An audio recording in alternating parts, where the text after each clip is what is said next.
All right, today we're going to break down a really interesting philosophy for dealing with the anxieties that, let's be honest, hit all of us.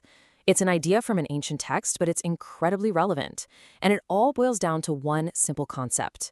What you choose to put first in your life, well, that changes everything. So let's dive in with a really simple analogy the source material uses to get right to the heart of the matter. Just picture this for a second. A father walks in the door, he's holding a gift for his child. What does the child do? Where do they run? It seems like a simple question, but the answer tells you a lot. And that's the point, right? So often, we're that child who sprints right past the person to grab the shiny new toy. In our own lives, we do this all the time. We get completely obsessed with the gifts, our daily needs, our jobs, our worries about money, and we totally lose sight of the bigger picture, the source of it all. So where does all this overwhelming worry really come from? According to the source material, it's not just random. It's a vicious cycle where our worry about not having enough actually creates, well, even more worry. And if you look at these worries, they're nothing new. The text points out that thousands of years ago, people living under Roman rule were asking the exact same questions. They were completely consumed with basic survival and their future. It seems like this is just a fundamental part of being human. Now, to try and break this cycle, the text does something really interesting. It points to nature. Think about it. Birds don't have savings accounts. Wildflowers don't have careers. Yet somehow they're provided for. The point isn't that their life is a cakewalk, but that they exist in a way that isn't completely driven by anxious planning and stress. And this is a really important clarification. This isn't a call to just sit back and do nothing. Of course not. Birds have to go find worms. Flowers have to turn to the sun. The idea isn't to stop working. It's to change what's in the driver's seat. It's about not letting worry be the engine for everything you do. So if the problem isn't just about a lack of stuff, what is it? The source argues that the real engine behind all this anxiety is an internal state it calls yokshim.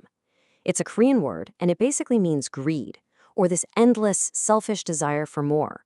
That's the real culprit. And this 3x you see on the screen? It's a pretty staggering claim from the source material to show just how powerful this yokshim is. The text argues that our planet produces enough food and resources to take care of every single person 3 times over.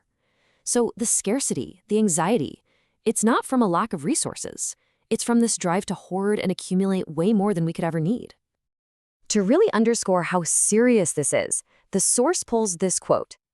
It basically lays out a domino effect.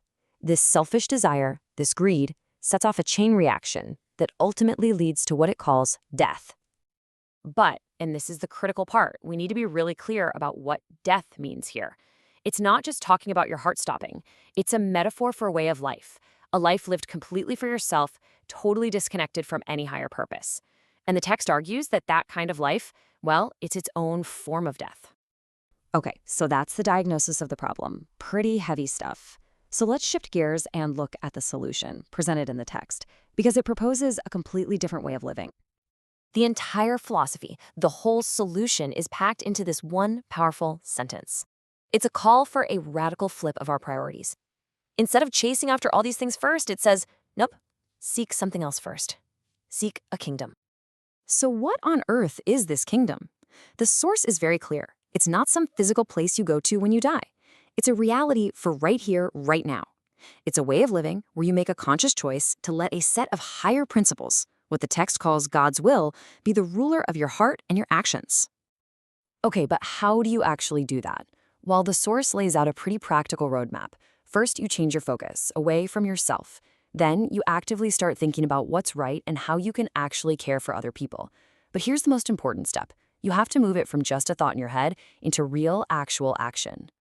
I know, this can all start to feel a little abstract. So what does this actually look like in the real world today? Well, the text gives us a perfect example with a powerful story that actually happened. This story, which actually made the news, is called The Convenience Store Angel, and it starts with a small, really tough moment. A little kid is trying to buy just a little bit of food and comes up short at the cash register. And that's when a young woman standing nearby sees what's happening. And she doesn't just pay the difference. She does something amazing. She starts adding things to the bag, curry, snacks, all sorts of food. An act of just radical generosity. Later on, this woman left a comment online, and what she wrote, it reveals everything. She said that seeing the child's hesitation and being able to help, it made her feel thankful. The joy for her was in the act of giving. But here's the detail that the source says is the most important part of the whole story. It wasn't just about the money. It was her incredible empathy. She was genuinely worried that her help might come across as pity and embarrass the child, hurting their feelings.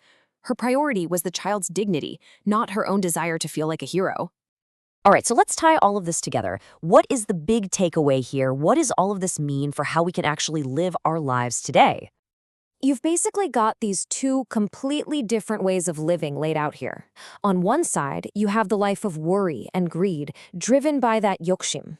It's a life where the world feels pretty dark and competitive. And on the other, you have this life in the kingdom, which is all about generosity, empathy, and seeing the world as a place where you can bring some light. So, at the end of the day, the ultimate idea isn't to escape from a broken world. It's about actually transforming it, piece by piece, right here. Every time someone acts with that kind of selfless empathy, like the woman in the convenience store, they are literally bringing a piece of that kingdom into reality. They're showing everyone that this world is still a place worth fighting for. And that brings us to the final thought, which is really more of a challenge. The source asks us to seek this kingdom first. So the question for you, for all of us, is this. If you made a conscious choice to prioritize this selfless, empathetic way of being over your own personal list of worries, what would actually change for you, even just for today?